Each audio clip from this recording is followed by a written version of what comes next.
Hello everyone, welcome back. Today again we have 8 interesting problems. Probably last 4 problems are a little bit too hard for you, okay? So especially these two. So last 2 problems are actually pretty heavy, but nevertheless good results. Yeah, so like 25 people, not that many people participate today, but results are pretty good. So let's discuss. Before we discuss problems, let's talk about YAF challenge. So if you still didn't register to YAF challenge, it will be next Sunday. Yes, next Sunday it will be. And registration is still open. It will be closed really soon. So if you want to participate, just register right now. Okay. Also, I want to advertise our algorithm and code training school. So we have this camp for people who are interested in competitive programming. It's especially for high school students. So if you're high school students, I don't know if you probably are if you join this club. So participate in this camp. So to take part in this camp, you need to participate in Youth Challenge and be in like top something. We will pick top students from Youth Challenge and invite them to this training camp. So if you're interested in all these topics, so welcome. Now let's go to problems. In the first problem, you need to pick a counterexample for some strange thing. So you need to pick 3 numbers in such a way that A is less than B and less than C. They belong to segment from L to R. And this strange condition that these 2 pairs are coprime and this pair is not coprime. There are multiple ways to solve this problem. Actually, it's like the first problem. What you can do, for example, you can notice that the difference between R and L is most 50. So there are at most like 51 possible numbers to check. So you can do what you can do. You can check all the triples of them. So you can check all possible triples of 3 numbers, and just check if this condition is satisfied. If you find any pair, you'll be done. So you do it like this. So let's just implement it really quick. Long R.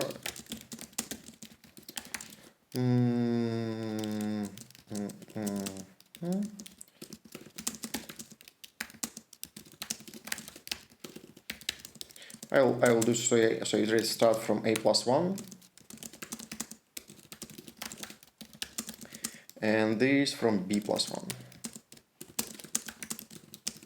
And here I just check. So if greatest common divisor, there's just function in C++ now, of A and B equals to 1, and so AB coprime, BC coprime, and greatest common divisor of BC equal 1, but greatest common divisor of A and C is not 1, then you found the pair. You just output A, B, B, C, return 0 like this. So if nothing found in these 3 loops, then just output -1, something like this. So this is the perfectly fine solution. If you implement something like this, good for you. So nothing. Sometimes it's good not overcomplicate things.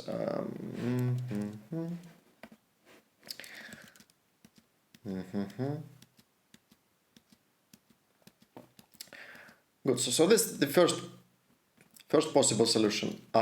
Another solution is actually to think a little. So if you look at these examples, or if you know something about greatest common divisors or like coprime numbers, it's quite trivial that 2 neighboring numbers are always coprime. So if you look at 2 neighboring like A and A plus 1, they always will be coprime.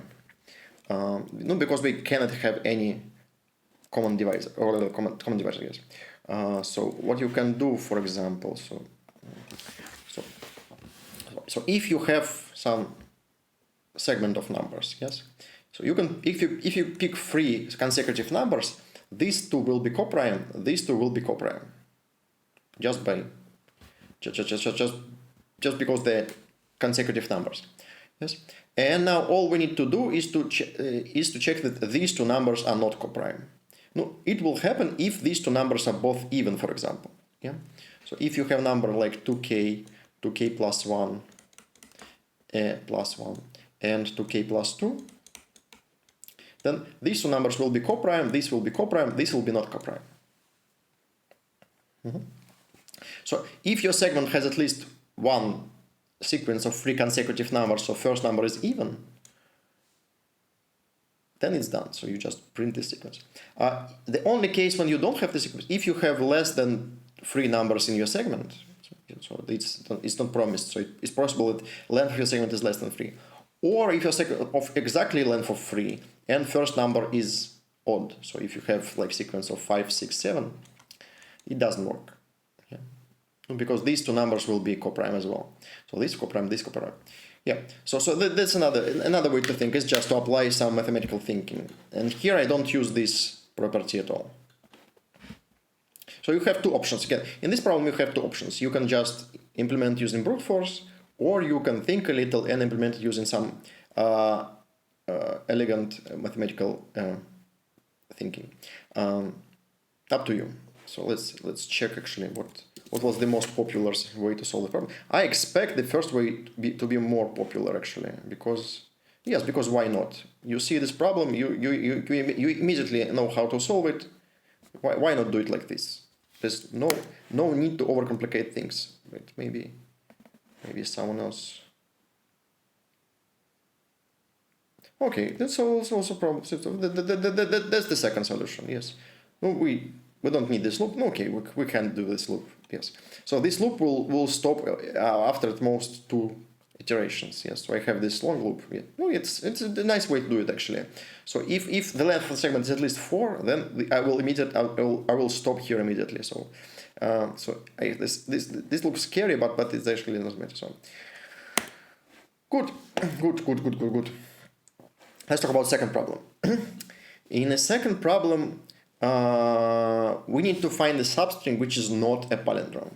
So we have initial string and we need to find a substring which is not a palindrome. And again, so what you can do, you can just look at the examples. That's a good start actually. When you read the problem statement, after you read the problem statement, just read the examples and think why the answer is like this. We say first answer is mu. Okay. Answer is 3. You think why answer is 3? No, because the whole string is not a palindrome. And you think, aha, it always happens like this. So if the whole string is not a palindrome, I can just take the whole string and it will be in the maximal length of the string which is not a palindrome. Makes sense. Now you take the second string. Okay, it is a palindrome. Yeah. So answer is not 6. Then answer is 5. Because I can remove one letter and keep it like this, and it will be not a palindrome. And then you think, aha. So if I remove one letter from a palindrome, may it be still the palindrome if I remove only one letter? And the second example actually shows you. Actually, authors in this problem are very kind to you. So they show you all possible cases. They show you, okay, it may be like this. So in this string, if you remove one character, you will have a palindrome. Moreover, if you remove all the characters, you always have a palindrome. So the answer is 0. Good. So you investigate all these 3 cases and you think, are there any other cases? So is it possible? So is it possible to have any other cases? What other cases you may have? Okay, if your string is a palindrome, so I have a palindrome. So this equal to this equal to this equal to this equal to this, and have one in the middle. So if this string is already a palindrome, so what will happen if I remove the last character? So if I remove the last character, make string like this, and it is still a palindrome. So if it is still a palindrome, then this letter should be equal to this. I'll just use in another color. This letter should be equal to this. This should be equal to this. And this should be equal to this. And you immediately see that all letters are equal. So if I have letter X here, then this letter must be X. Then this letter must be X. Then this letter must be X, and so on. So all letters must be X. So It only happens when, so if I remove one letter from my palindrome and it is still a palindrome, it means that all letters of my string are the same. It means I have this third case. No, actually, in a contest, you don't need to prove this. You can just guess. That's sometimes it's a good strategy. So if you think that something is true, sometimes it's so if you don't need much time to implement this. In this case, it's easy to implement. Yeah. So if it's hard to implement, then you probably will lose a lot of time just by implementing and trying. But in this problem, it's fast. So you can just implement and check. Yeah. But sometimes it's actually quite a good strategy to implement and test if it works or not. So let's implement it quick. S. Now we need to check if it is a palindrome. Palindrome. Yes. Then I will answer as size. Well, let's write this check. How to check if the string is palindrome?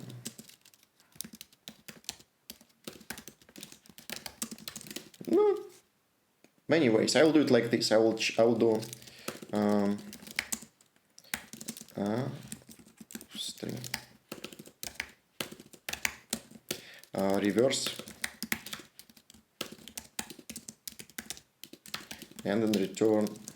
Not very efficient way, but good enough. So it has linear time complexity, but it's not efficient by memory. So I just copy this string, but it's fine. It's not a problem when you need to save all the milliseconds. So I'll just do it. So if it is not a palindrome, so if it is palindrome, I will check if. So I will chase s equal to s substring from 0 to s size -1, like this. Just remove the last character. Can I pop back from string? No, probably not. So I just remove last character. So I will check if it is not a palindrome.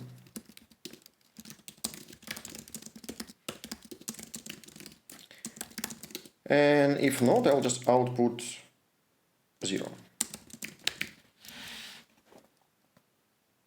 That's all. I believe that's the whole solution.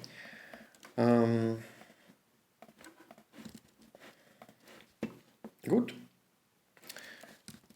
Any questions by now? No? Okay, the first two problems are supposed to be kind of easy. So again, they are not trivial. So you need to think. So you read the problem, you need to understand what's going on, you need to implement solution and so on. But so not trivial, but it's quite easy. So it's up.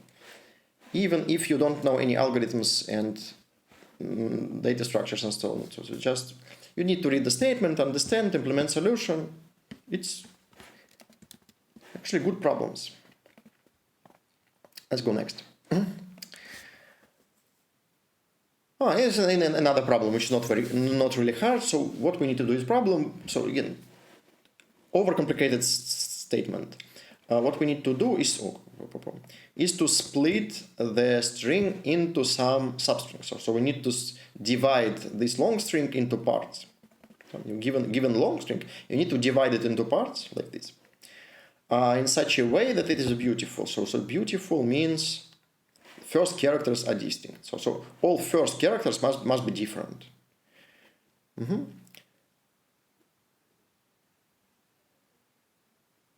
Okay, I don't know what is difficult in this problem. Not.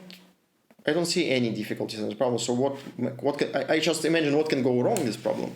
Not that many. So again, you need to read the statement and understand it. That's the most difficult part.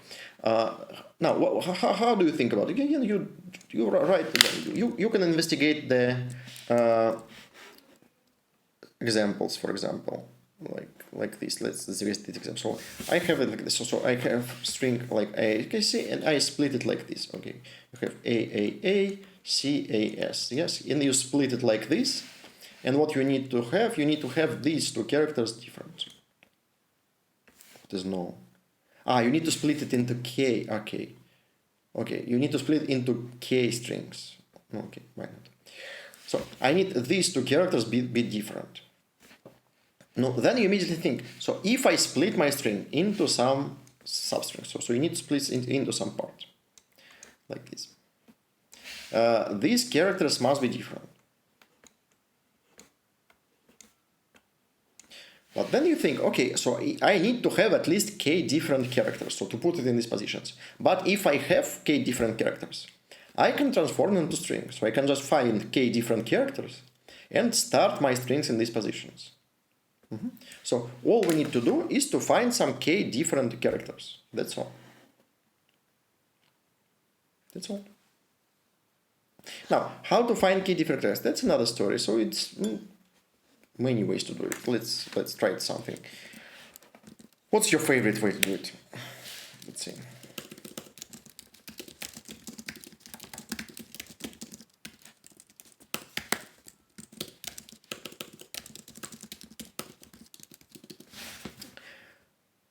Let's do it like this.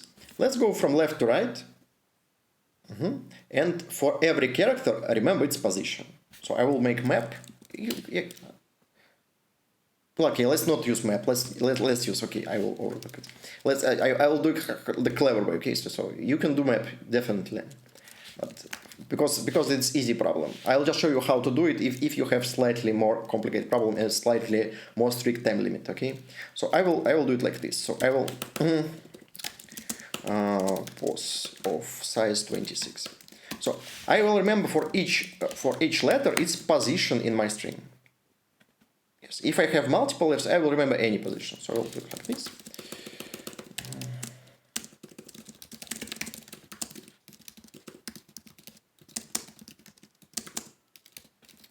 Like this. So I remembered the position for each letter. So if I have multiple times, I remember some of them. Connect it.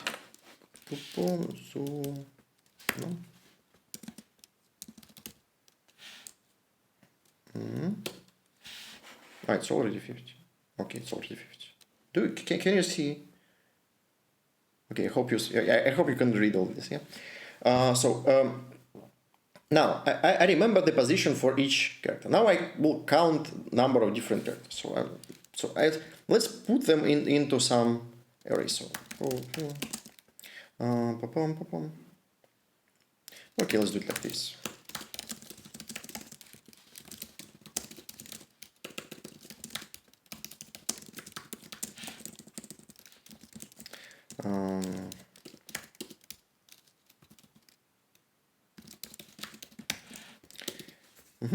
So I put all these positions. So now check if this size is less than k, then it's impossible.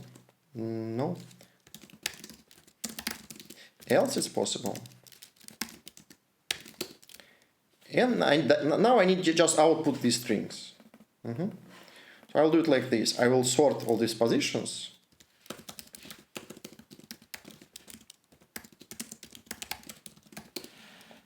And add one in the answer. So I'll show you. So I find all these positions and add one another this position to the end. So now I know all these lengths. So it will be this length, this length, this length. Yeah. So I will add here. I will. Now I know all these positions, so I will just output them. I need k. I need exactly k. Okay.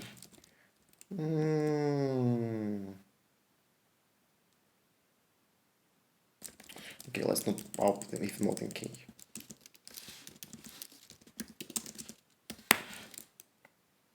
Why not? Just output as substring from bi to bi minus b plus 1.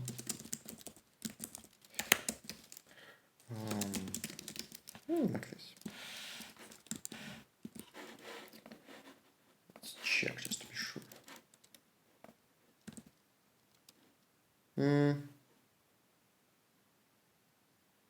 I need to add first. Okay. You always need to start from the first letter. Okay, makes sense.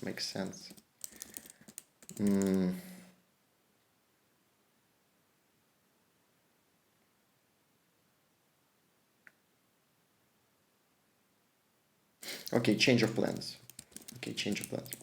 Let's do it like this. I will add all the characters if I didn't see them. Okay. It's good. It's actually good. Good implementation problem. So you need to implement your solution seen. If not seen, then seen.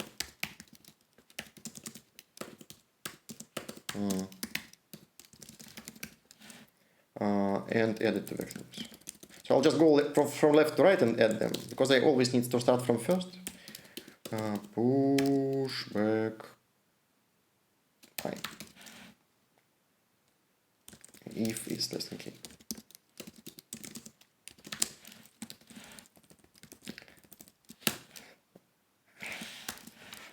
I don't like it when I need to rewrite the code. Nah, good enough.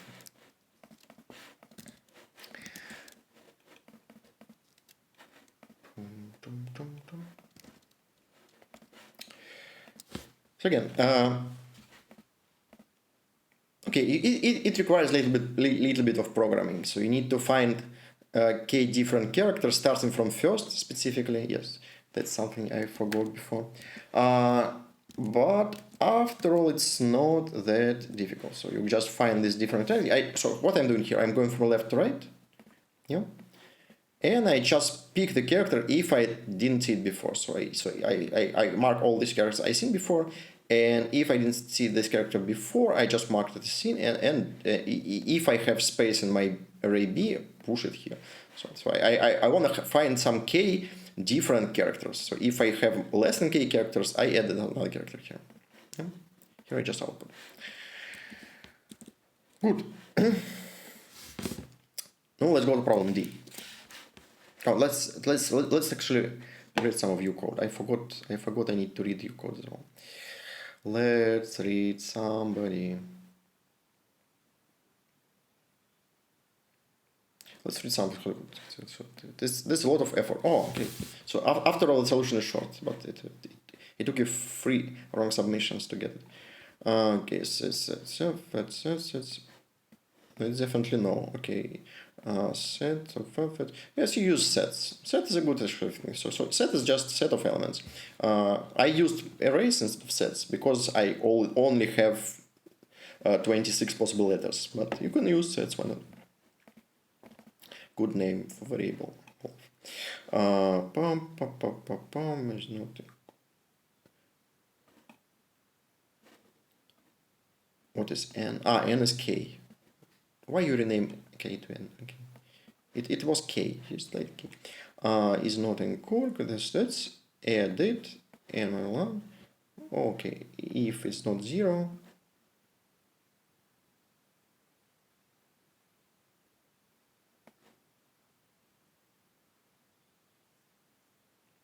So you add. So okay. So every you do it two in one. So you okay.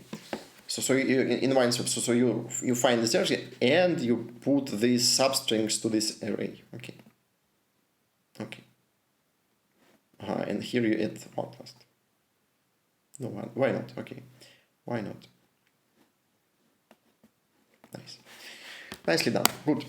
Finally, let's have problem D. The problem D is like the last kind of easy problem in this set. What we have in problem D?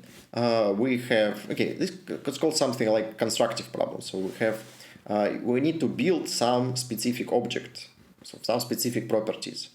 And the way we do it is just usually by just thinking on the paper. So let's go to the paper and think.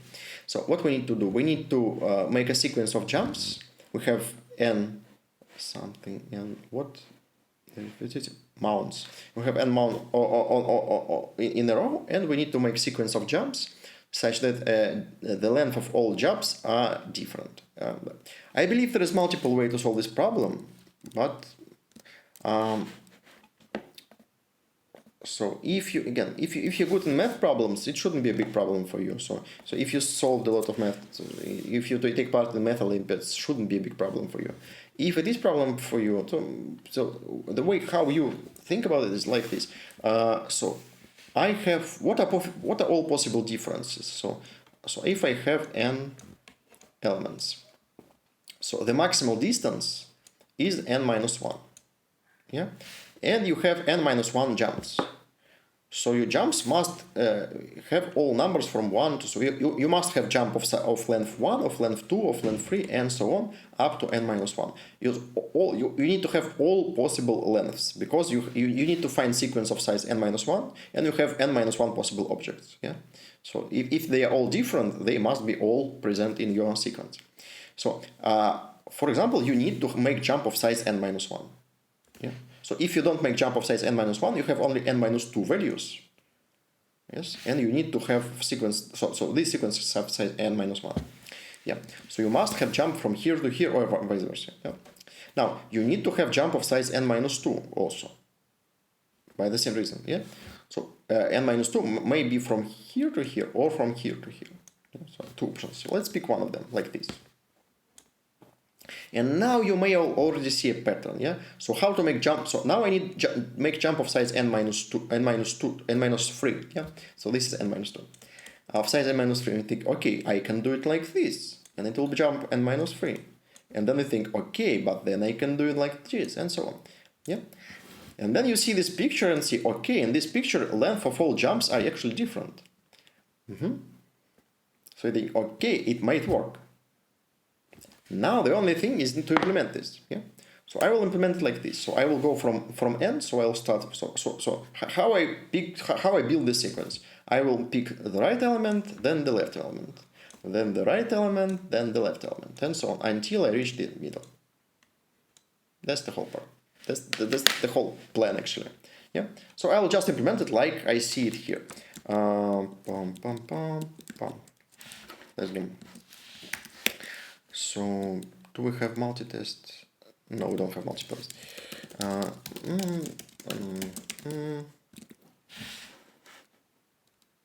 Okay, just like this. So I will make 2 pointers. So one pointer will be here, okay, and left, and one pointer will be here, say right. So I'll start by having L equals to 1. I'll enumerate everything from 1 because why not? And R equal to n. Then I'll make just. Then you need to make n operations. So if I have odd step, even step, let's say, so start from 0, I will pick, like in this picture, I'll pick the right element. So in step 0, I pick the right element. So I'll pick right element. And decrease by 1. And if not, I will pick the left element. I'll just output them, why not? So I pick element and move this pointer to the left. Or pick the left pointer and move this left pointer to the right. Just because for clarity, you don't need to do this. That's all, that's the whole solution.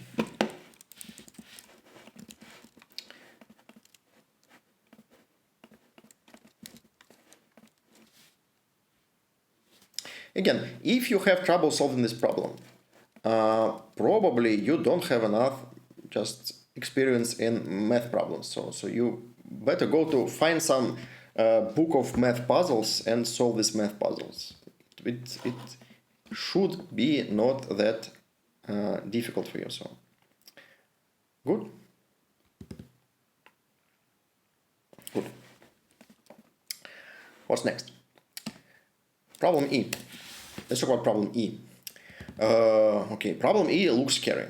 So you have these strange pictures, you have a long statement, you have big constraints, so you have very big array. And no, that's it. So that's all scary parts, I believe. So now what we actually need to do. So we have some cycle of points basically. Yeah. So then green or red. And you need to find the regular polygon, yeah, such that in all corners you have green points. So you have good something, good nights in a good mood, whatever it means. Yeah? So you need to build this polygon.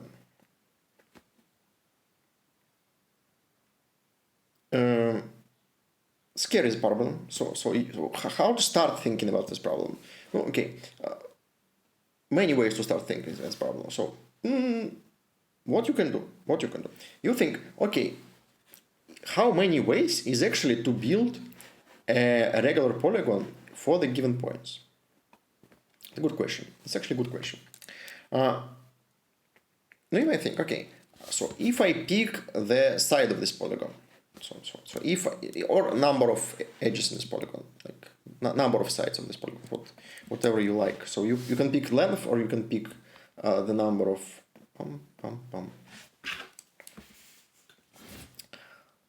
Okay, let's pick. So you have this. Oh, hospital. Let's make this cycle. Okay, and we build some regular polygon here. It's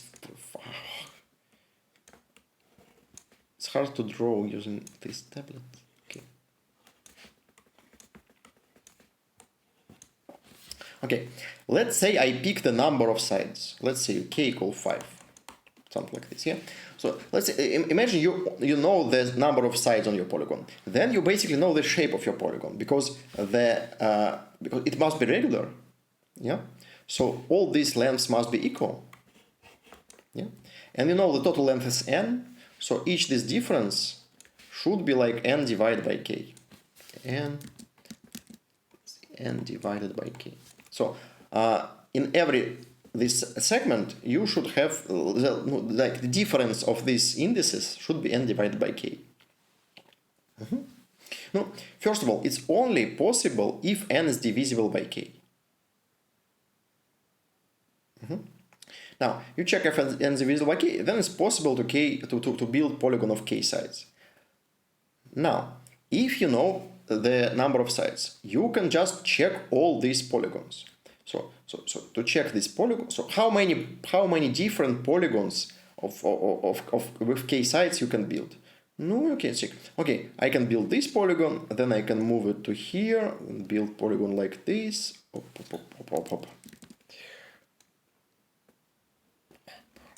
Что ж такое?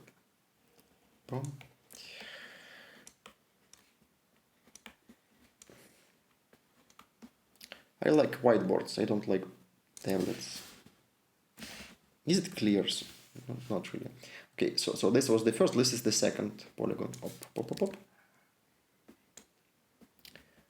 So I just move each vertex of the polygon to one position to the right. So I move from here to here, yeah, and here to here to here. So if you move all the points one position to the right, you get another regular polygon. And then you move them again and so on. So what is total possible number of polygons you can build? No, polygon is divided by these points. You can place the first vertex of the polygon, and you know the positions of all other nodes of the polygon. And first node should be in one of these positions. Yeah. After you reach this position, you have all the same polygon. So here, so if you start in these positions, you will have different polygons. Yeah? So if you start here, you will have the same polygons from here. Yeah? So number of different polygons you can build is actually n divided by k. So you can build n divided by k polygons.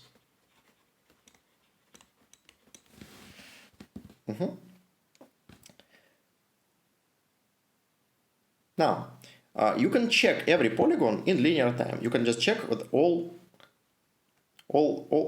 these circles are green. All these knights are in a good mood. Yeah. So you can do it in time k. Yeah. So total time complexity will be linear. So again, so if you build all possible polygons of the same size, total number of nodes in this polygon will be linear. It will be n. It makes sense because every knight belongs to single polygon of size k. So you can do it like this. You can check all possible sides of the polygon, and for each number of sides, you can check in linear time if it is true. Now the problem is you kind of need to do it for all k's. So if you do it like this, you can for k from 3 to n, yeah, and here you make another loop for I from 1 to n. you check this. So here you check. No, I'll just write the check. We'll write normal code later. You here check. Check. Okay. Yeah. Problem is this code works in linear time, and here I kind of have also linear time. Yeah. So we kind of have n iterations multiplied by n. N is up to 10 power 5, so we have 10 power 10. Doesn't look good. Yeah. But the trick is that actually you do it only if n is divisible by k. So you do it only if n is divisible by k. And it turns out that actually numbers have not that many divisors. It's a long question. What is the maximal number of divisors for number up to 10 power 5 and why? But it's pretty small. You can check. Let's actually check what I don't know what is this number actually.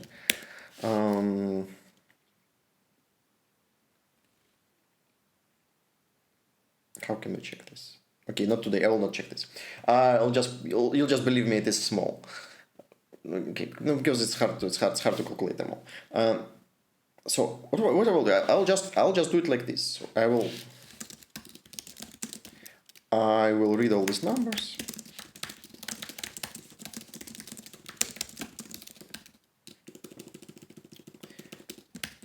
And here I'll just do this. I'll make k from 3 to n.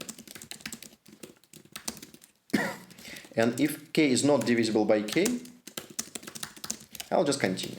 So, and this actually changes everything. So this check will improve my time complexity dramatically. Because almost every number is not divisor of n. So number of divisors is really small. So in most of iterations, I will just stop here. Yeah. So if I don't step here, then I will do the check. So I will iterate. So that's g equal to n divided by k. So that's the distance of my jump, of the difference between two consecutive points. I will iterate all first. So start will be go from sd s plus plus.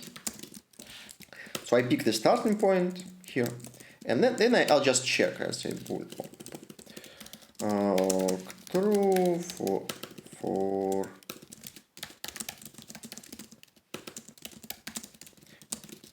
and I just need to check these k points if they are good. Okay, so I need e points with step equal to d. So s is my start, d is my step. Yeah. So I check a in position start plus d multiplied by I. Yeah. Good. So I'm starting from point s, and with step d, check all positions. So if it is 0, then okay, false. Now, if it is okay, about yes. If it never happened, I output no.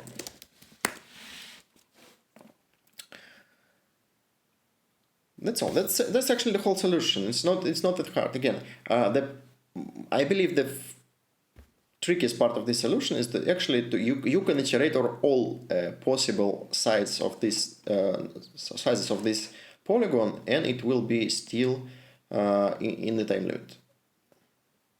Good. Let's submit it actually.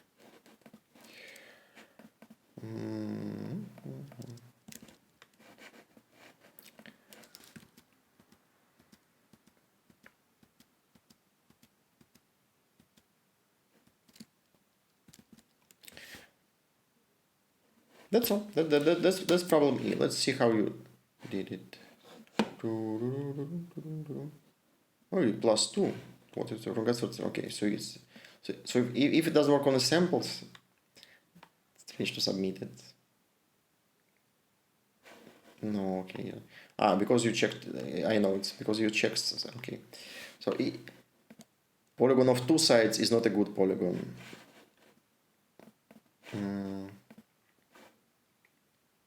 Oh, that's actually okay. That's overcomplicated solution.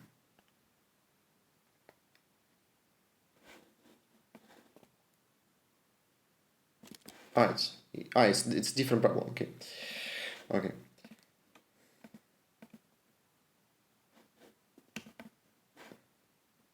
Okay, that's more like it. Yes. Oh, okay, I believe that's what you changed, I believe. So yeah, you make stop if it's not divisible. If it's divisible, you do it.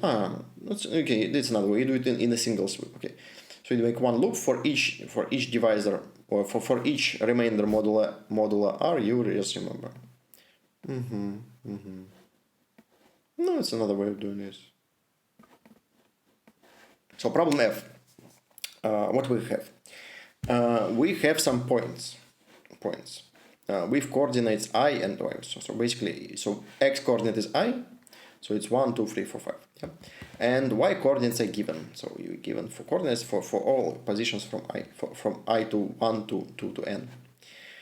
And what we need to do is to check if it is possible to cover them with two parallel lines. So we need to find two parallel non-overlapping lines. It just means not with line lines. So these points should belong to two parallel lines. You do have picture. Oh, I didn't give you a picture. That's lazy actually. Problem author. So let's draw the picture. So let's draw a picture for first test, for example.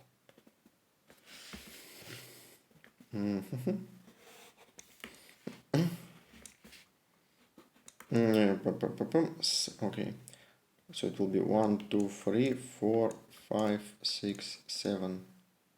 Okay, 8. Okay, so it will be 5. Okay, it will be 5, 6, 7, 8, and 9. So we'll have 7, then 5, then 8, then 6, and then 9. Something like this. And you can see that we can build two parallel lines. We build one line here and one line here. So each point belongs to a line. Good. So how to solve problems like this?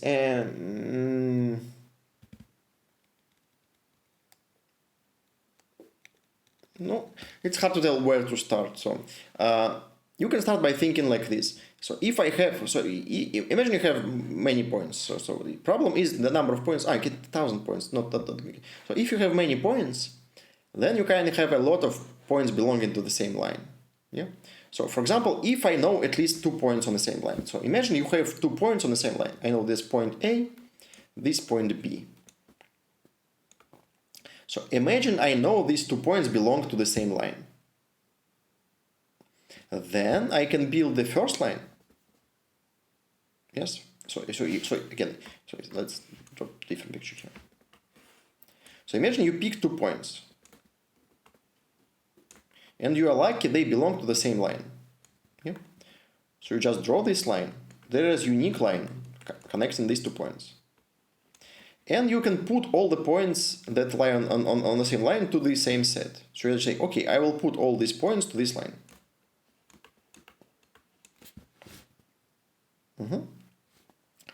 Now, what you need to think. Some points are not on this line. Some points are here. If they are not on this line, they must be on some parallel line. So let's build a parallel line and check if they belong to this same parallel line.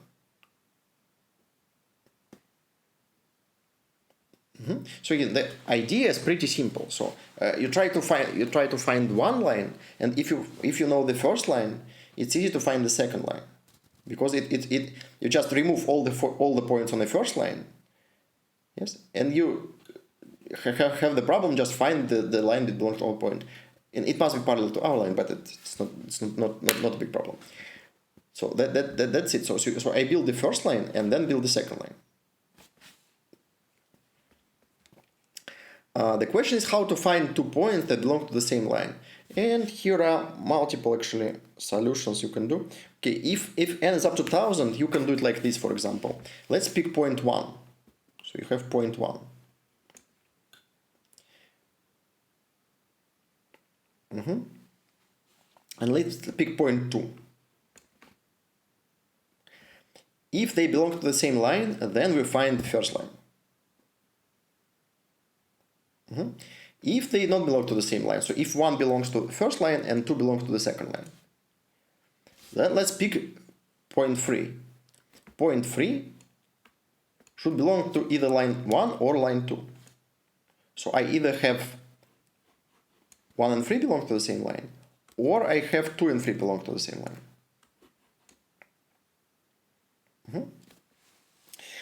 Another way to think about it is again, so imagine you have all numbers, so they split it into 2 sets.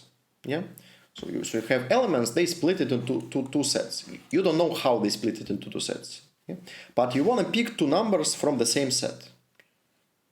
So if you pick numbers 1, 2, and 3, at least 2 of them will belong to the same set. Yeah? Like you pick numbers 1, 2, and 3, so they somehow split it into these sets. Some pair of these numbers should belong to one set. Just another way to think about it. So again, let's pick these 3 options. So let's actually write the code from this point.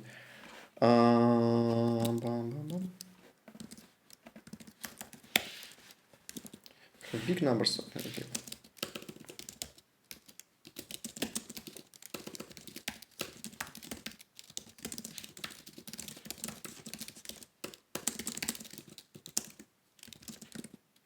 It was y. Okay, let's do it y. Like a problem statement. So, good. So I need to check these 3 points. So I'll do check. Okay, I just return boolean, true or false. Yes. Check. So I will give first. I give it first 2 points. So I check if it is possible to solve the problem if these 2 points belong to the same line. And here I will just call it like this. I will check if check of y101 or check of y02 or check of y12, then true.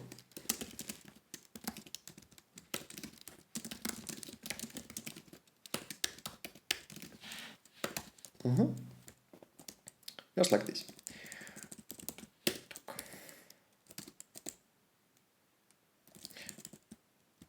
Okay, so I don't copy the array every time. Good. Now let's implement. So now it's kind of geometrical problem, but it's not really geometry. So I need to do. So what I need to do? I need to remove all the points that belong to the same line. How you usually build the line? You can do it like this. So again, so you can build like this. So it's like y equal kx to p. That's how you usually do line, yes. But if you do it like this, you will have here you have not integer coefficient. It's not fun. It's not fun to have floating point numbers in integer problems. So everything is integer. So I'll kind of stick to integers. So I'll iterate all to boom.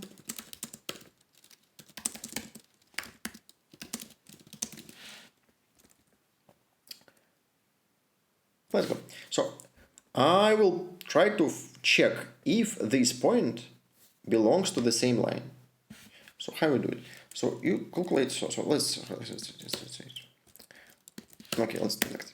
Let's say so x1 will be difference of x's. So it will be b minus x, be a. So coordinate is b. X coordinate equal to index, yes, and y coordinate will be equal to yb minus ya. Let's move them longs.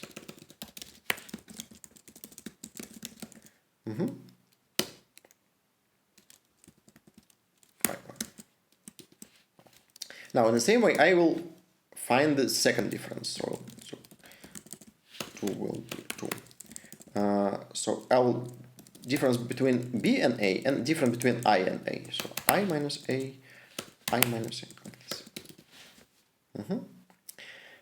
And now you need to check basically so you need to check that these 2 vectors are on the same line, and you do it by calculating the vector product. So you check if x1 multiplied by y2 2 minus x2 multiplied by equals 0, then they belong to the same line. If you're not good with vector products, basically what we need to calculate, okay, it's another way, just check. So you need to check that the angle is the same. So, and the angle is like y1 divided by x1 equals to y2 divided by x2. The problem here in this, so again, if you rewrite it, multiply everything by x, you will have y1 multiplied by x2 equals to y2 multiplied by x1. And here is the same, I just move one of these things to the left. Yeah. The problem with this, so this is fine. You can just rewrite. It's just the same as this. Problem with this is you need to divide. When you divide, you get floating point numbers. You have precision problems and so on. Not good. So instead of dividing, I will multiply. Or if you're good with geometry, you can calculate vector product. It's called cross product, it calls in English. Okay, so you can calculate this cross product, and it will be just do all the same thing. So it doesn't matter how you think about it. You can think about it as just these linear equations, or you can think about this cross products. You end up with the same formula like this. Good. So here we check if the point belongs to our line. If it belongs to our line, we'll skip it. If it doesn't belong to our line, we will put it in a separate array. So vector int, how call it? R.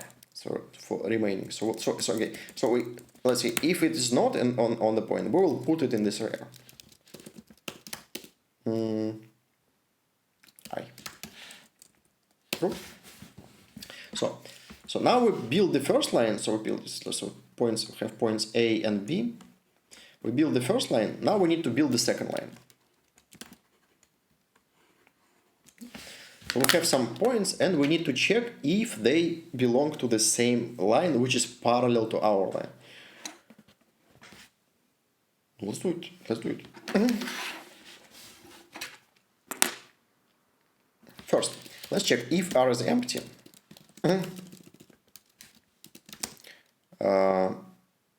Return 0. False. Is it possible to have n size 2? At least 3. Okay, lucky you. So, okay. At least 3, so it means we need to build at least one line for 2 points. N equals 2 will be some special case, but it doesn't matter. Good. Now, if it's not empty, then we need to just need to check. Okay, so I will look at all lines.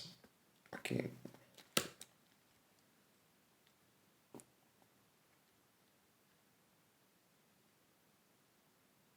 Let's do it like this. Okay, let's do it like this. Let's say so I'll pick this first point, so it will be just R0, and just check all other points. And I will check that this. So the first point on this line will be like I, and all other points will be. So I will now I need to check that this vector is parallel to this vector. I'll do it just in the same way, just because I like to copy code, so I'll just copy the same code.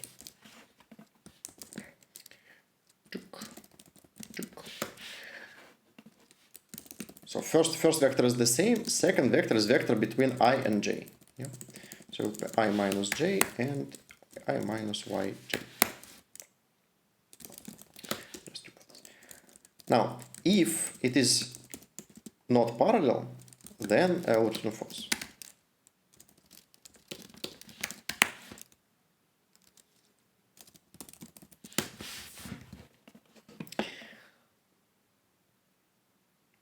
No, that's it.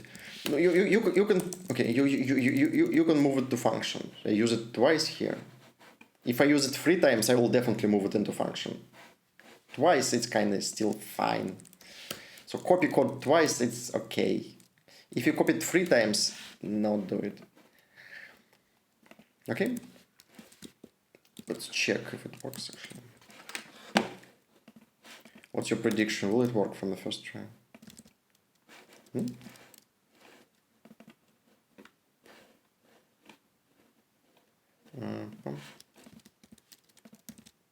Hmm?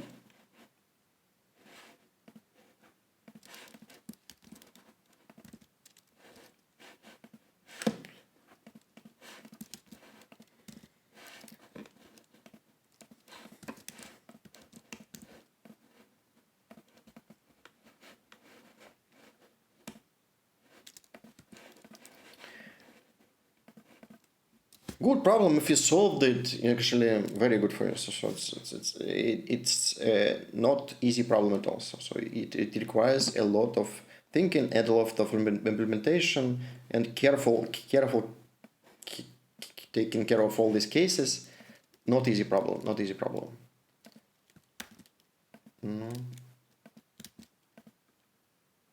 Okay. So let's check what you solved actually. Okay, how you solve this problem. Okay, 3 people solve this problem. Good for you, good for you. So again, if you didn't solve this problem, try to do it in upsolving. So we have upsolving running. So if you missed some problem, okay, some people actually solved it. Good, good. So if you didn't solve this problem during the contest, try to solve it after the contest. Let's check.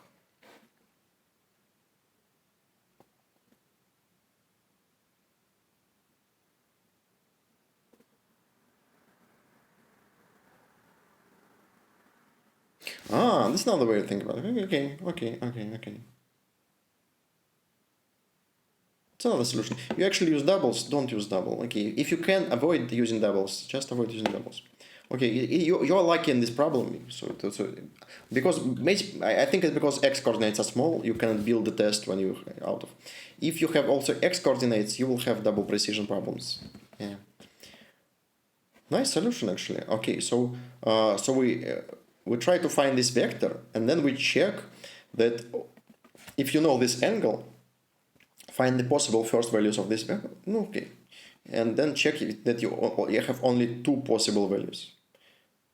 Good idea actually.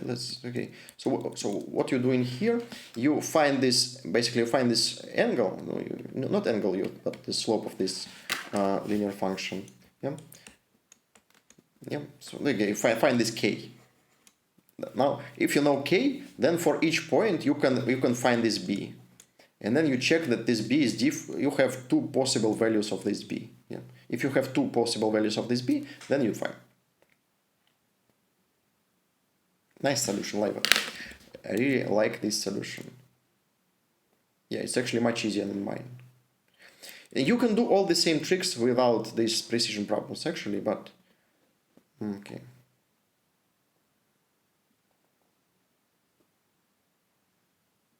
Good.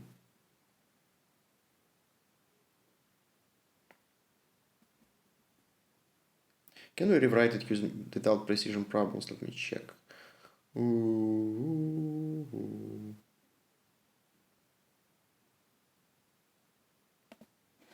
okay. Here you divide by 2. You don't need to divide by 2.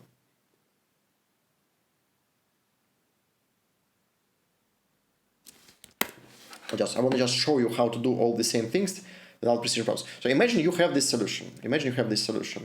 And you have precision problems. If you have precision problems. So what you do? So what you do? Again, you kind of want to get rid of these doubles here. So instead of having double, you look. So actually here I just have integer. Here I just have integer. Here I have almost integer.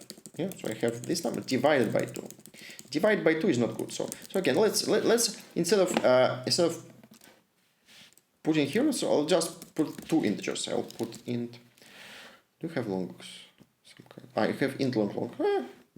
Will work. P and q. Yeah. And here basically k equals to p over q. Okay, you can think about it in these terms. Yeah.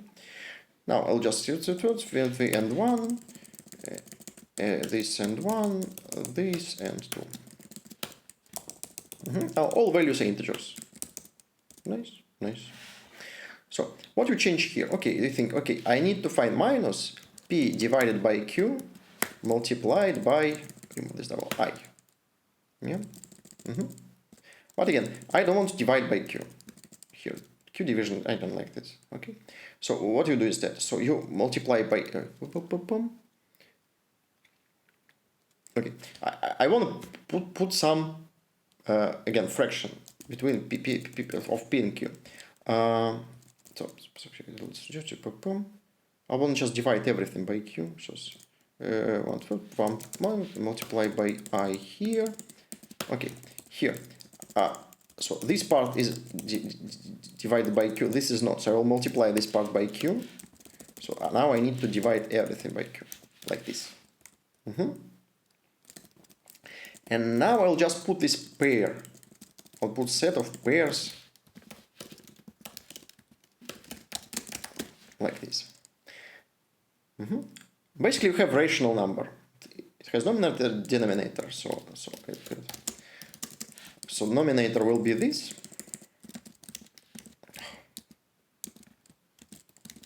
And denominator, okay, will just Q. Boom, boom. Okay, let's write like this.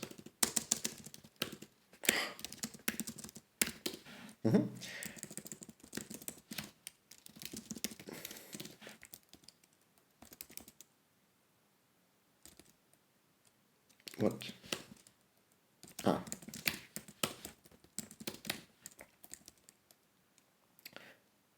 Good. The problem is when you do it like this, you want to calculate this. So if they have common divisor, you will have a problem. So let's find this common divisor. So let's find.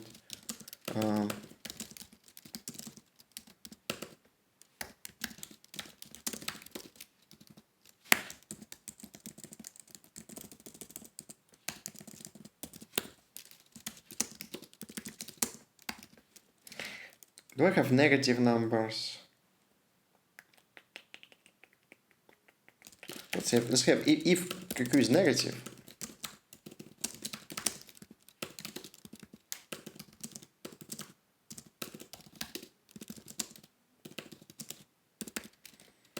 Because pair -1 and 1 is kind of the same pair, yeah. So I just make sure that Q is positive. That's all. I believe it just work.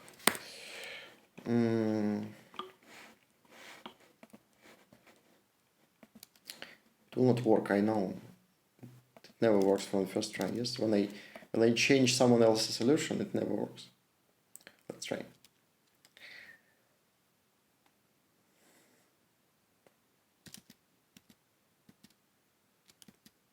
No.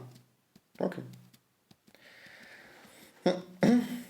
So okay, so that's how you get rid of precision problems, if you have any precision problems in solution like this. So instead of having doubles, you just replace them with pair of numerator denominator and carefully avoid all the precision problems using only integer numbers.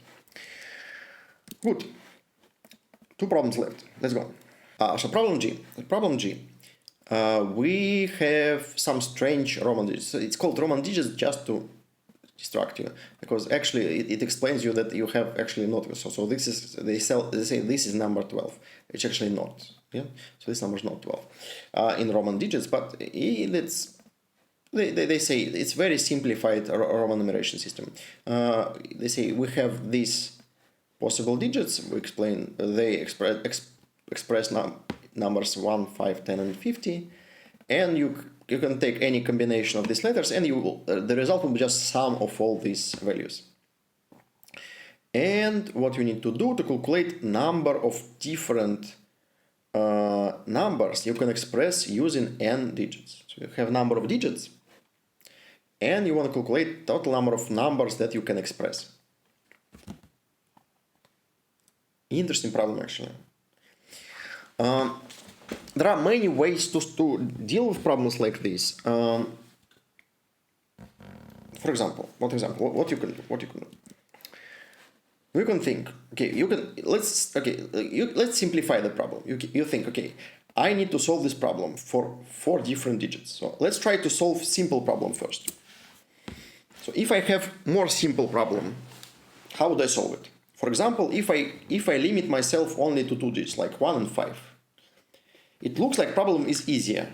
Sometimes it's not. Sometimes when you remove something, problem becomes actually not easier. But here it looks like so. So if I have only two digits, 1 and 5, so you have some ones, some 5.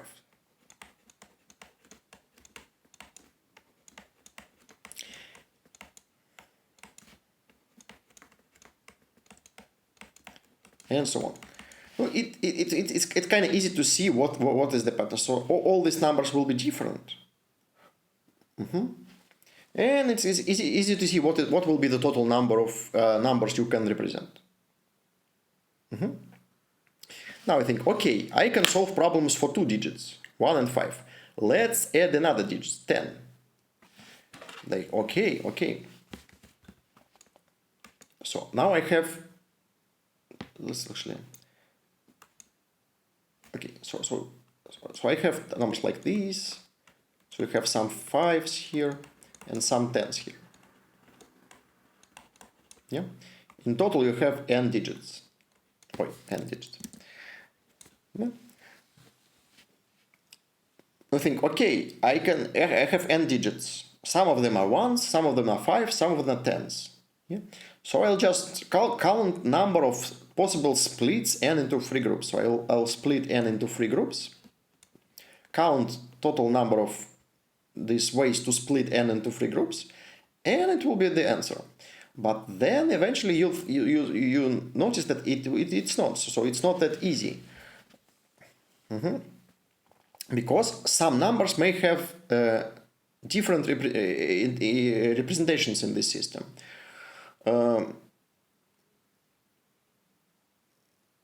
What is the smallest number you can do?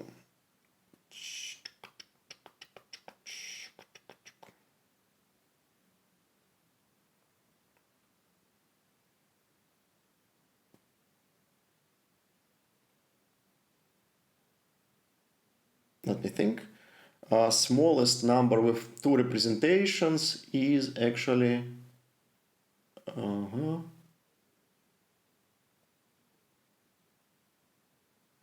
45.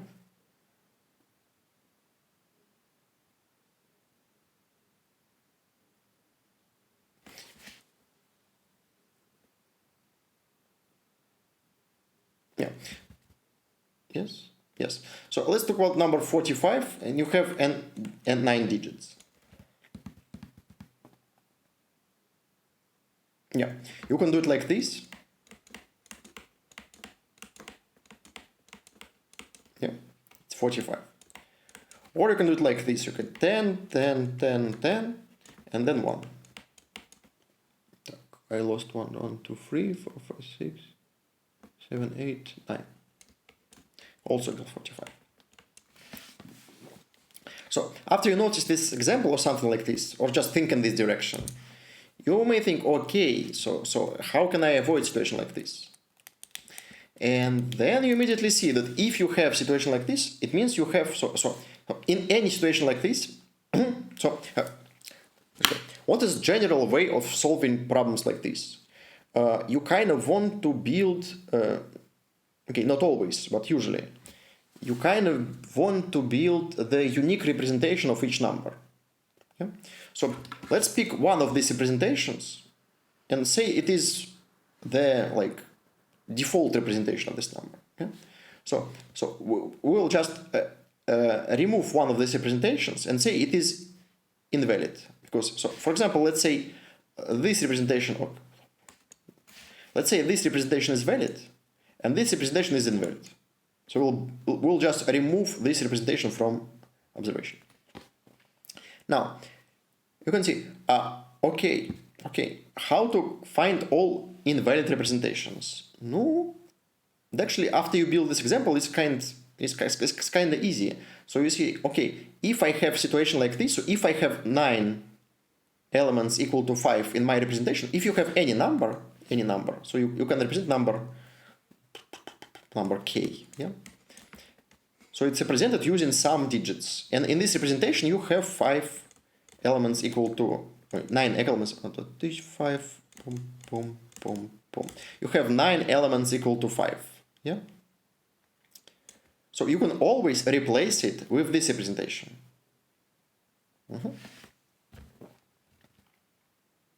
Okay, so let's just block all representations like this. So let's forbid to use more than like 9 or more elements equal to 5. So let's say the number elements of 5, like say n5, is at most 8. If I have 9 elements equal to 5, I can replace them with 10s and 1s.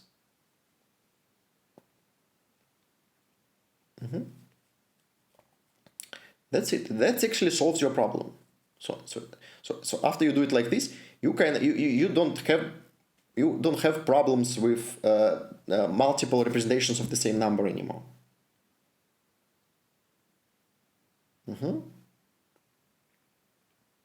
That's not it. Now you need to add the last number. So we have we have number L, so it's 50. And again, you have all the same problem. You have so after you add another digit, this L, you have digit 50. So again, you have multiple representation of the same number. But we already know how to deal with this problem. Yeah. So in the previous part, yes, we forbid to use number more than 8 times because we can replace like this. So let's do the same with number 10. So number 10 can be used more than how many times? So how many times can we use number 10 so we have the same problem? No, you can see it's number. So here we use it 9 times because 10 minus 1 is 9. Yeah, and we can do the same.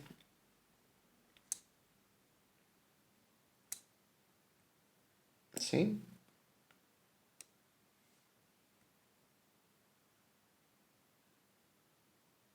Yes, and we can do the same here. So we will just forbid to use 10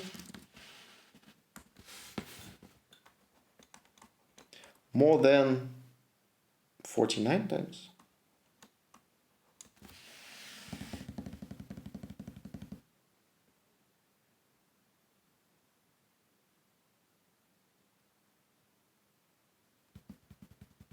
Yes.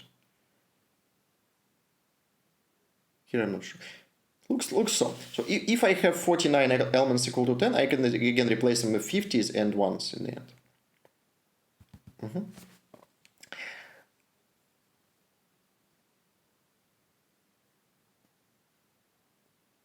Okay, actually another way to think about this. So if you, a little bit easier to think about this problem if you don't restrict. So the problem is that I limit. Then I say that number of digits is exactly n. You can kind of simplify it by decreasing all numbers by 1. So if you decrease all numbers by 1, you have numbers 4 and 9s here. And here we have zeros. Yeah. And here's kind of makes sense why you have 4 9s and why you have 9 4s. So here I have 9 elements equal to 5. Here I have 4 elements equal to 10. Yeah? If I decrease everything by 1, total sum will decrease by n. N is constant, so it doesn't matter. Yeah? So you can replace every 9 elements equal to 4 to 4 elements equal to 9. Good. And the same with 9. So if you have 49 elements equal to 9, you can replace them with the 9 elements equal to 49. Good. Let's say less than 9, so that makes more sense.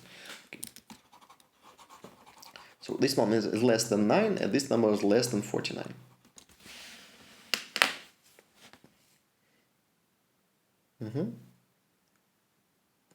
And that actually fixes your problem with multiple representations of the same numbers. Good. Let's try to implement this.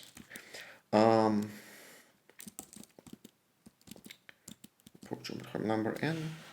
Okay, so we have number n.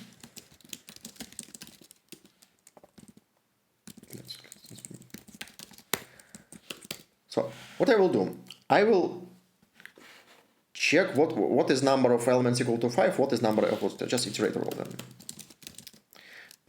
and 9, 5 equals 0, and 5 less than 9, and 5 plus plus. So its number of elements equal to 9, or to 5.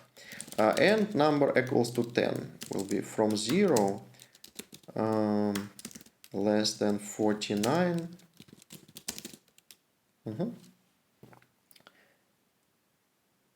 Now, all the rest elements must be 1 or 50. So we'll check. So if n5 plus n10 is still less or equal than n, yeah, then I will have rest elements. Rest n minus n5 minus n10. So for all rest elements, I know how many options I have. So some of them are ones, some of them are 50s. So yes. So it's actually I have r plus 1 option. Yeah. So number of ones is from 0 to r.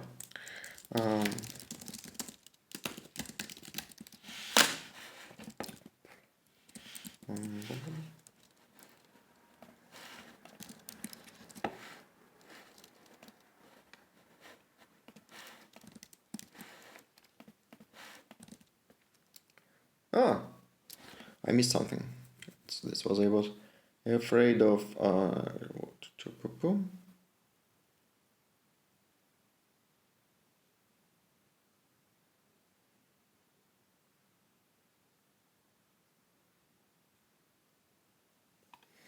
I think some combination. I forgot something. Yes, some combinations also can be replaced with 50. Let's back to the board. Okay, some combinations of 5 and 10 also can be replaced with 50. Which ones?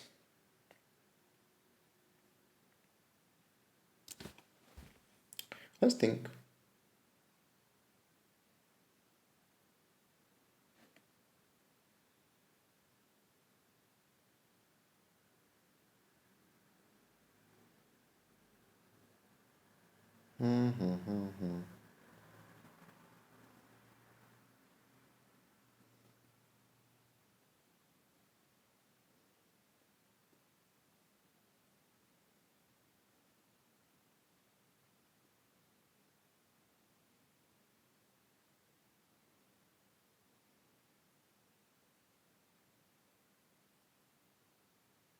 I think if I have in total, so it's like in total more than 14 animals, then I'm done. Like this. No. No.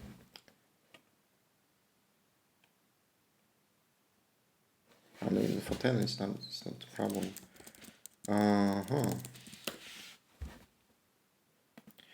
What I'm doing wrong?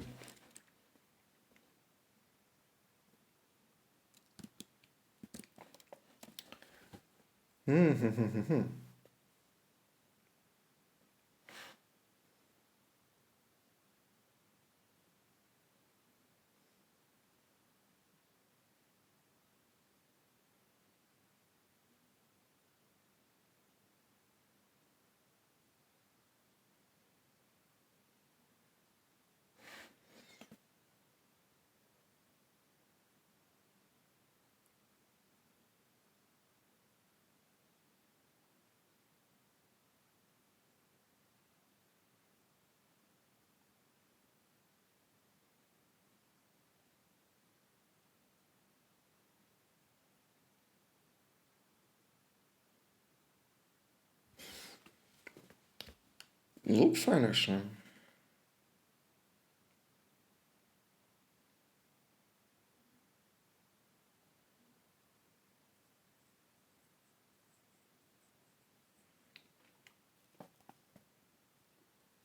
Okay, I expect this problem to be easy actually.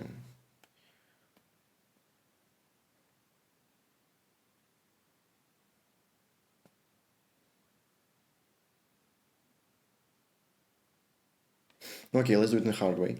So okay. Okay, start will be the same. So let's say n5 is at least less than 9 and n10 is less than 49. That's something we proved before, it's fine. So after that, so let's fix number n5, number n10. So I've put some number of 5s, some number of 10s.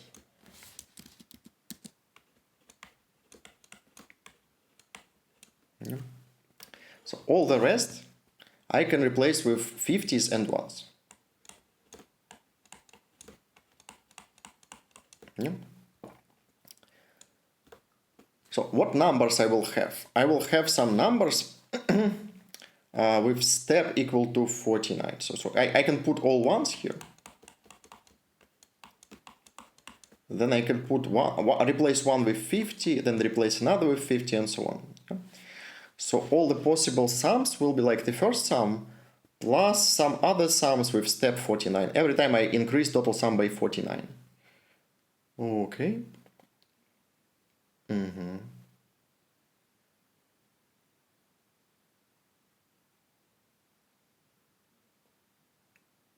Just think where I missed something.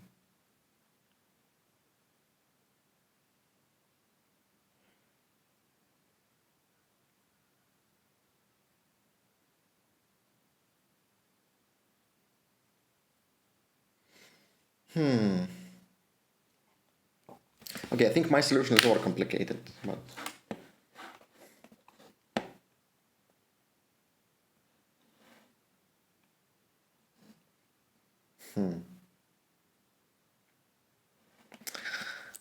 okay, let's do it like this. So I'll do it like this. So again, you can calculate different possible sums. So you have a number of 5, some number of 10s, and many ones in there. So let's calculate the first number. So this first number will be n5 multiplied by 5 plus n10 multiplied by 10 plus all the rest. So I can put here.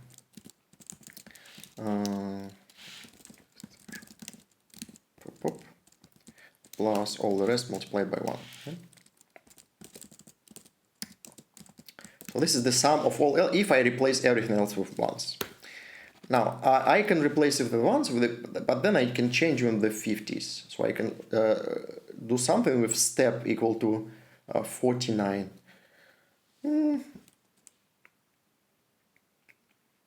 It should be easier problem. Sorry if I missed that.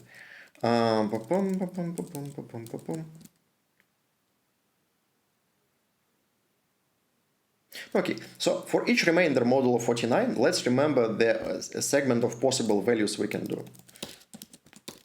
It should be easier problem.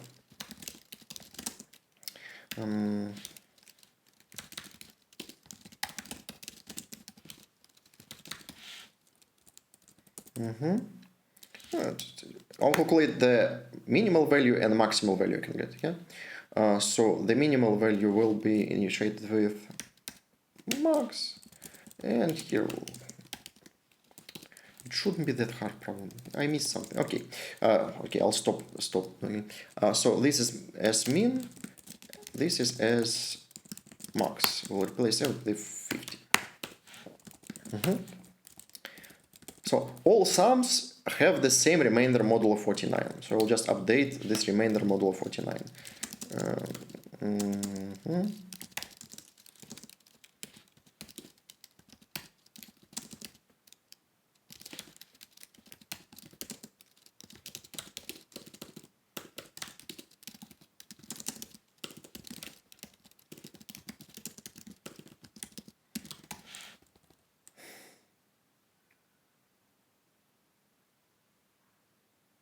Okay, not easy solution now. And now I'll just calculate all these numbers. So I'll go for all possible remainders and check if it is not empty.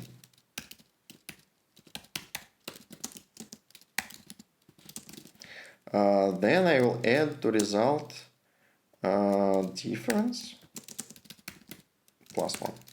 Yeah. Number of elements. So maximal minus minimal plus 1.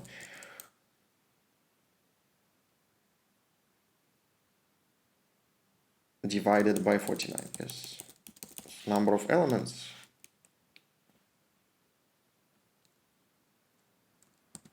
yes divided by 49 plus 1, like this.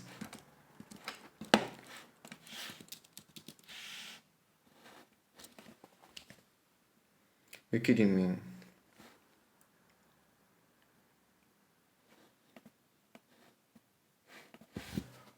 Okay, that's embarrassing. Ah, okay, it stands for 1.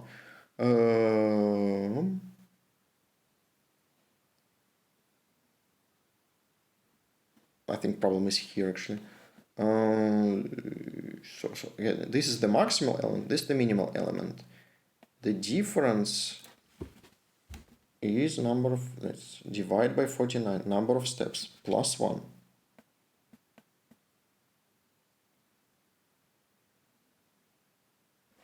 It was equal, okay.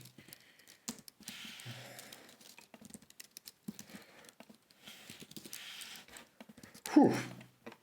Okay, at least I think we solved it, but I actually expect it to be much easier, okay.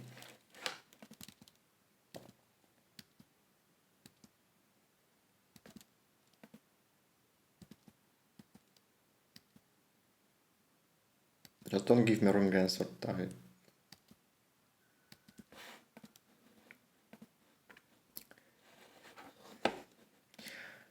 Okay, at least we solved it. It actually appears to be much harder problem than expected, but again, what we've done here? So we checked, or basically we checked all the cases. Yeah. So we iterator or number of elements equal to 5 equal to 10, and we just proved you don't need many elements equal to 5 and many elements equal to 10. Now you have only deal with elements equal to 1 and 50, and yeah. And all these elements have the same remainder modulo 49. So I will remember for each remainder modulo 49, I remember the segment of possible sums I can get. Maybe I overcomplicate things. So let's check your solutions. You don't have that many solutions. Sorry. Okay, one. Okay, one brave person solved this problem. So let's read your solution.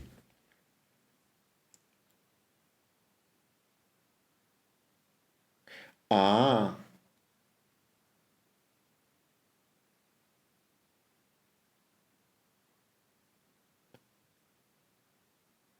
Why?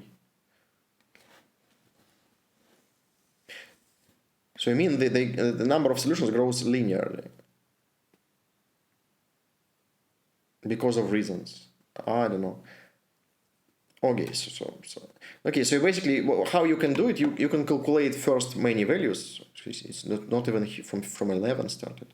Okay, so you calculate some first values and then notice that they grow linearly after some point. So every next element is 49 greater than the previous one. Okay, why not? That's also a solution. I don't know how you can guess this.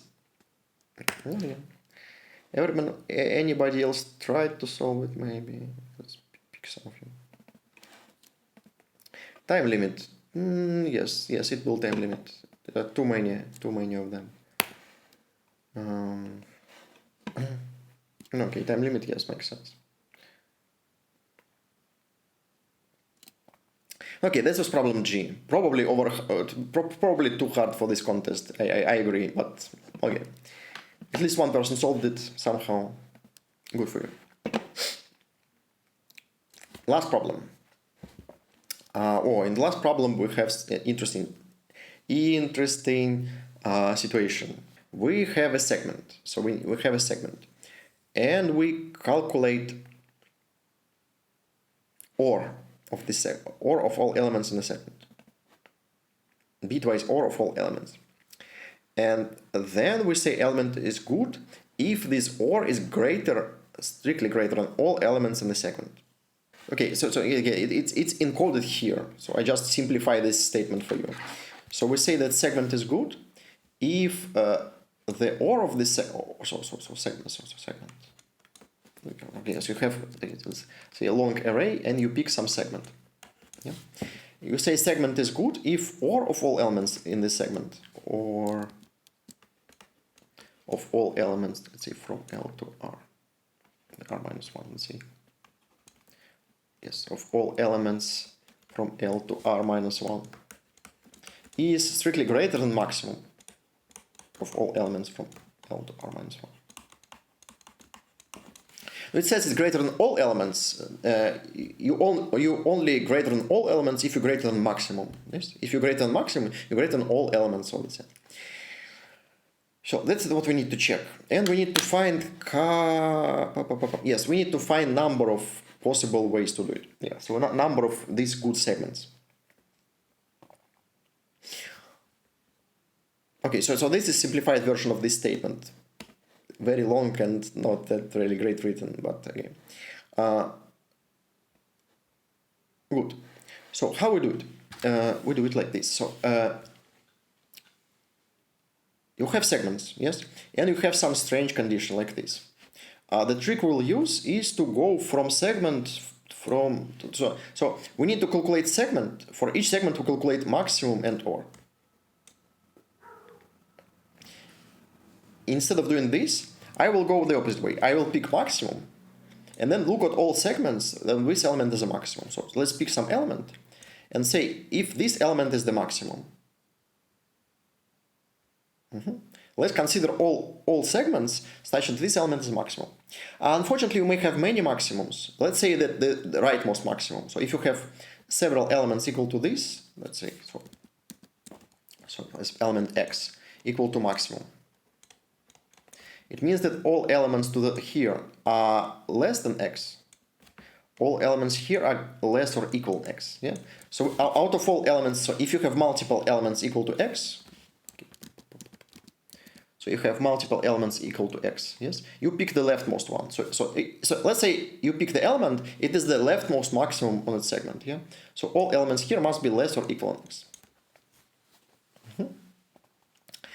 Now, let's look at this condition. So, when OR is greater than maximum. No, first of all, OR is always greater or equal to maximum. Yeah? No, because OR contains all the same bits as the maximum. So, this OR includes this element x. So, if you calculate bitwise OR of multiple elements, you only make the number bigger. Yes? So after you calculate OR of something with x, it's still greater than x, yeah? So OR of all elements that includes this x should be greater or equal than x. Yeah? Greater or equal than any element on the segment. So if we want it to be greater than maximum, so it must contain all the bits of this maximum and something else. So that's the plan. So let's pick the element x. So it contains some bits. So let's get this. Boom, boom. So we pick the element x. Yeah. So I have these 0 bits here and here. Yeah. So to make this OR greater, strictly greater than maximum, this is my maximum. Yeah. I need to fill at least one of these bits. So I need my segment to contain at least one element to the left or to the right, like this element, which has one of these bits sets. So I have like element 1 here. Yeah. So here. So again, you look at the element x and say this element will be maximum on your segment. Yeah. So to make OR greater than this maximum, I need to fill one of these empty positions in bits. So let's find the closest element to the left and to the right, which fills one of these positions. So we have 1 in this position, which has 0 in my position. Get it?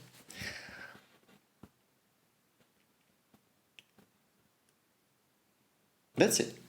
So now what we need to calculate. So for this element x, so you find the closest element to the left and closest element to the right. Yeah. So you need to find so your segment must include one of this element, like this, or your segment must include one of these elements. Yeah? So your segment always must include one of these elements. So it's either a segment like this or segment like this. No, it's easy to calculate number of segments like this.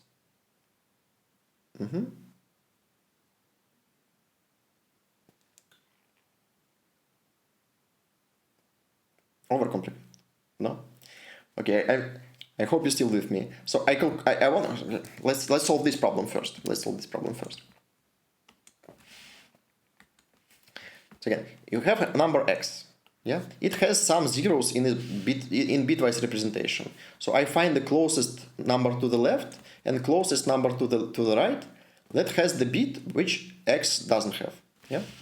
So I need to calculate segments which include x and one of these elements.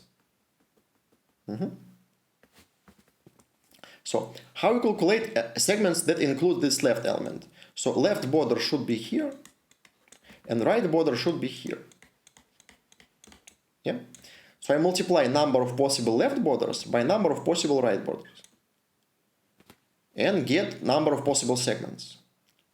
Then do the same trick for this element. I calculate number of possible left borders here, number of possible right borders here. Again, multiply them, get the number of segments that include these two elements. And now I calculated these segments twice. Yeah. So if I include these both elements, this left, let's call them A and B. Yeah. Okay. So here I calculate elements that include X and A. Here I calculate number of segments that includes X and B. Yeah. So if segment contains both X, A, and B, then I calculated them twice. So I need to subtract them. Yeah, just inclusion-exclusion principle for two elements. Yeah. So I calculate this with plus, this with plus, with minus. It will give me total number of segments.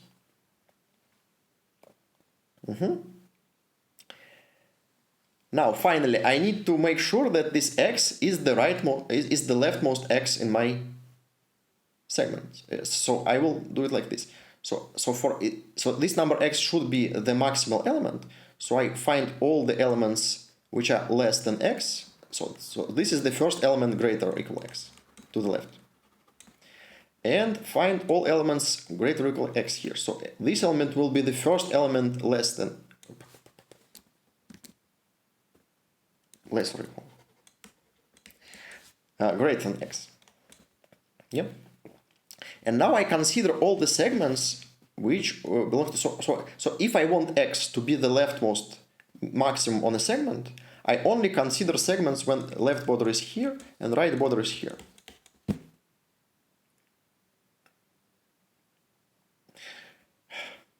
No, that's it. Now I just need to put all this together. Okay, let's do it really quick. Okay, overcomplicate problem. Okay, I need to simplify this context for you. Okay, that's really hard problem. Let's go. Let's see. We have n.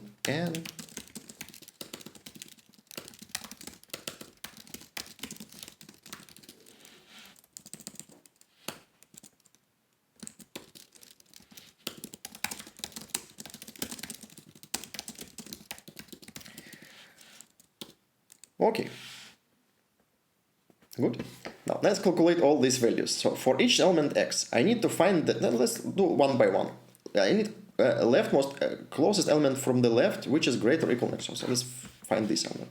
It will be L of x, I. So this position I. Yeah. This will position R of I. Let's calculate all these positions. So the way I find this element is by using stack. So it's common practice. So it's very easy algorithm that calculates for each element closest element to the left, which is greater or equal. So I will use stack.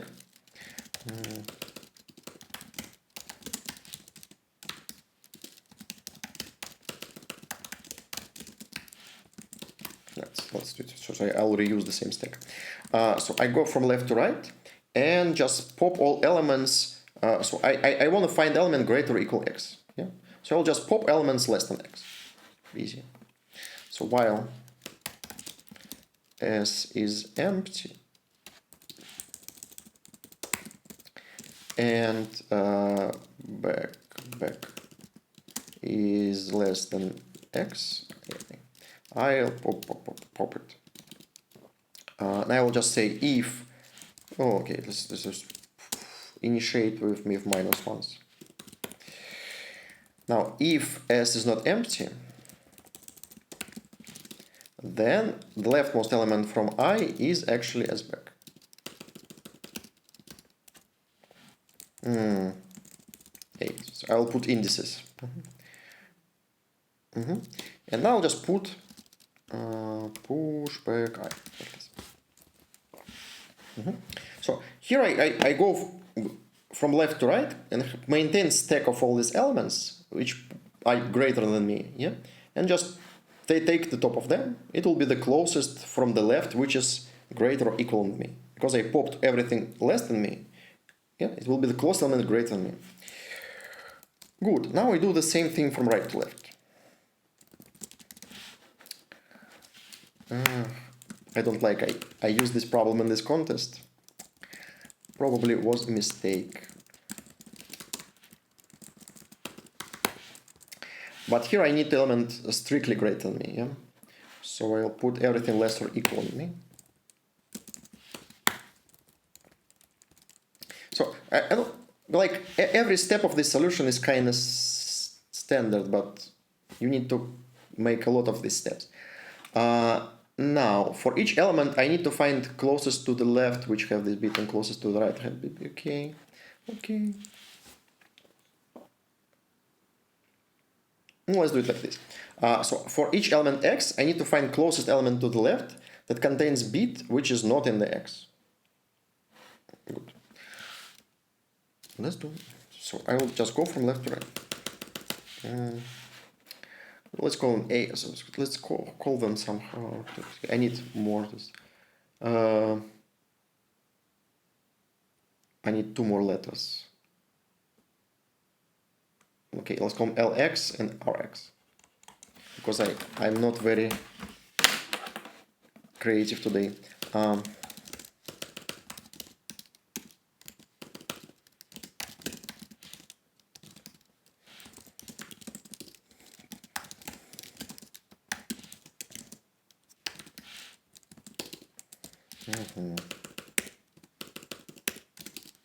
Now again, I go from left to right. Let's do it like this. For each bit, I will remember the last time I've seen this bit. So numbers up to the power 9, so I have like 30 bits. Yeah.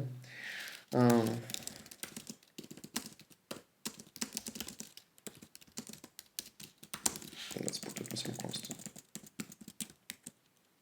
No? Okay.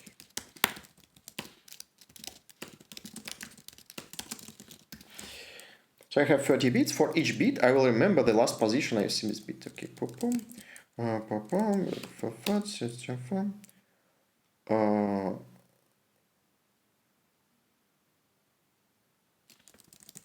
Yes, I'll remember position vector positions for each bit.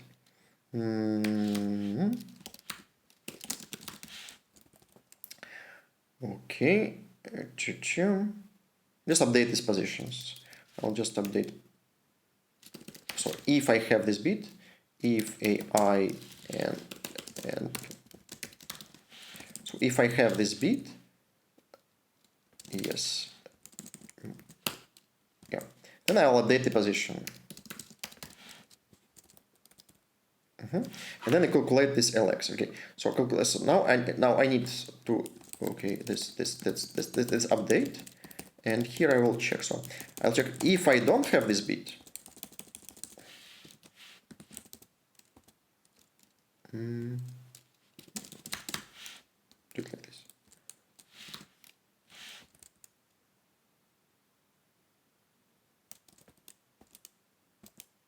Okay, too many.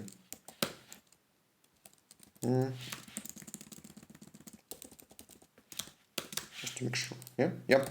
So if I don't have this bit, so I will update my leftmost element. So Lx of I will be maximum of x of I and position of the bit.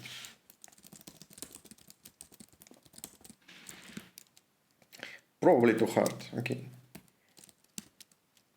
No, the problem is definitely too hard. Probably my solution is too hard. Yeah, same. Okay, and the same for to the right. boom, just reverse everything. You can move it to function and just reverse the array and do the same, but I'm too lazy. Pam, elements 1. Pam, Rx minimum. And update.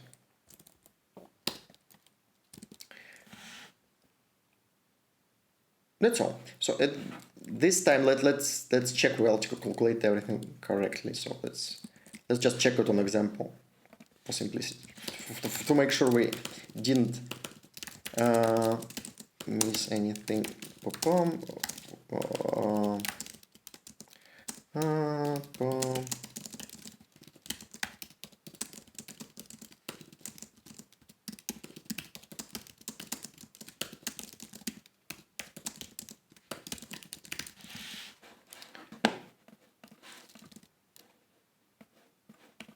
Okay, so first element, the segment is from -1 to 3, so it is 0, 1, 2, 3. Closed element to the right. So this is my interesting segment from here to here, where this element is the maximum. Makes sense.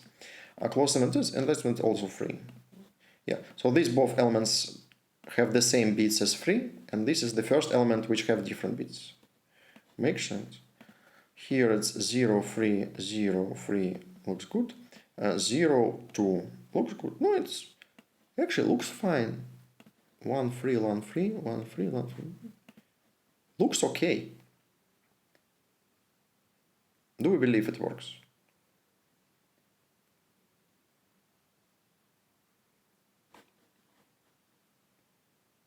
No, this 3 looks strange, no?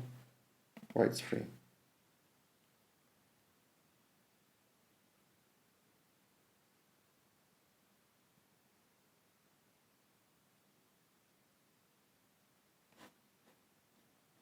Ah, 3, because this is 3, okay, it's from 0, okay. Okay, so this is lowest element, this is 3, 3, 5, 3, 5. Looks okay. So let's finally calculate the result. So now, how we calculate the result? So again, we take the element. Now let's back to the whiteboard. So I care only about segments in this range. Yeah. Okay. Okay,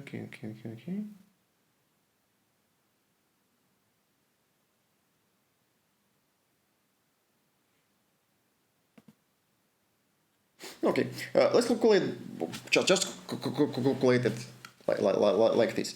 So I need to, okay. Boom. Is it true that they belong to my segment? No. No, they may be out of my segment.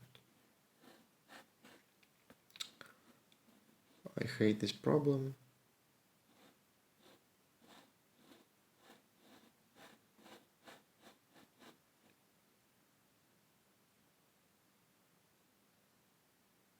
Okay. Okay. Let's go. So I'll need to calculate this function 3 times. So I'll just let's say long result plus equal. So I'll calculate. So this, okay. So this, so I will say that I will put my index I. No, I don't need my index I. So this segment so is from Li to Ri. Yeah, so it's a segment of interesting elements. And these two positions I need to fill. So positions will be Lx of I and I. Then I do the same with positions I and Rx of I. And then I will do the same with positions minus Lx of I and I.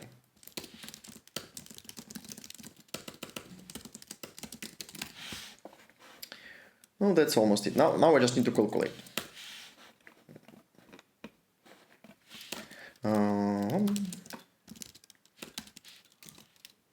So I given the left and right positions, and these two A and B.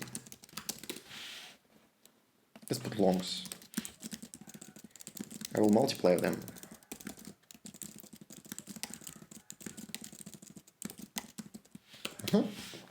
So this function will return number of segments that belong to this range. So I have this, so I ignore the element L and R. So I cannot take element, so I have this segment.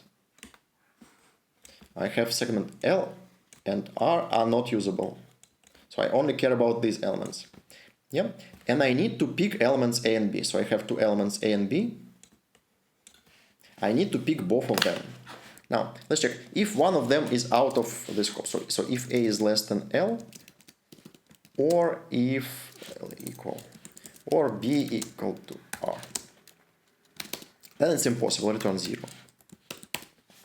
Now, if they both are inside the segment, then I need to count all the left borders from here and all the right borders from here. So left borders are all possible values from L plus 1 to A. Yeah. So number of possible left borders is just A minus L. Then number of possible right borders is from B to R minus 1. And it is R minus B.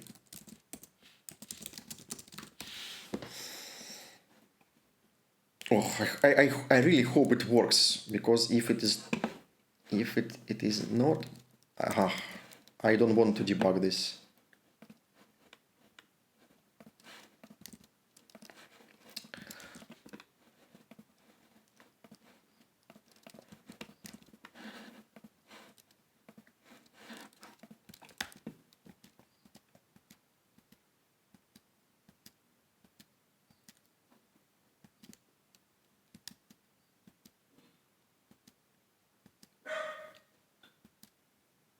Good. Thanks God. So okay. So we're lucky today. So that's all. That's the last problem. Okay. I agree. It was too hard for this type of contest. So I tried to stick to. Okay. So I tried to make contest of like D3 level. Last problem was probably a little bit over this level, probably, but it's still solvable. So nothing really magical happens here. So you just need a lot of thinking and then a lot of programming. Probably too much for this contest, but again, one of you solved this problem. Actually, congratulations. Okay, let's look at your solution. Maybe I overcomplicated. Oh, no, it's kind of the same.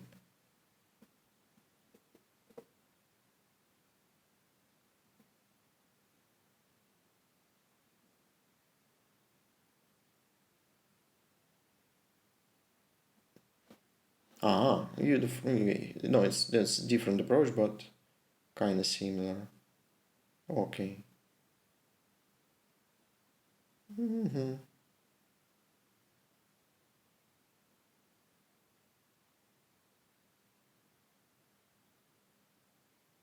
Nice. So you use this OR to calculate. So you use sparse table to calculate these ORs, and then you good. That's all for today. Thank you for joining me today. See you next week. I promise next contest will be easier. Okay. So see you next week.